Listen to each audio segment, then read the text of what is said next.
Bien évidemment, Rosset, ce best-seller, je peux dire ce best-seller, l'Afrique face au défi mondial d'évangélisation.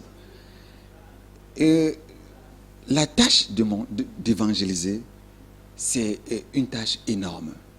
Apporter le message du salut du pôle nord au pôle sud, de l'est à l'ouest, demande qu'il y ait une organisation sérieuse et décidée.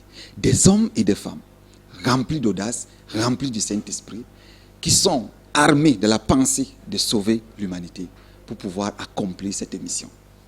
Ce n'est pas une mission facile, c'est pour cela que ça demande de la consécration. L'Écriture dit que large est la porte qui mène à la perdition. Et il y a beaucoup qui entrent par là.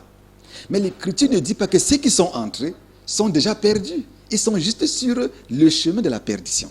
Alors il faudrait des hommes et des femmes remplis du Saint-Esprit, prêchant le véritable évangile, qui doivent se placer sur ce chemin de la perdition pour demander à toutes ces âmes, ces précieuses âmes, sur qui Jésus-Christ est venu mourir sur la croix, de faire demi-tour pour qu'ils ressortent et entrent par la bonne porte. C'est ça l'évangélisation. Alors pour accomplir cette mission, il était donc question qu'une organisation digne de ce nom se mette en place, qui a pour cœur de métier d'aller à l'assaut des âmes humaines. Et cette nouvelle organisation, pour sauver des âmes, a pour nom Christian Warrior Community. En français, communauté chrétienne des combattants. Alors, le siège social de la communauté se trouve à Yaoundé, au Cameroun.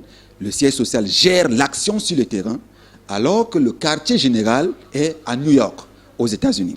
Et déjà, cette œuvre se veut mondialement. Je veux dire qu'on a déjà des chrétiens au Pakistan, on a déjà des chrétiens au Népal, en Russie, en Allemagne, au Danemark, aux États-Unis, au Gabon, en Guinée, au Bénin, et un peu au Népal, et un peu partout dans le monde. Et chaque chrétien a un numéro, avec chaque missionnaire, chaque combattant a un numéro de matricule qui est fiché dans notre base de données, qui le suit partout où il peut aller.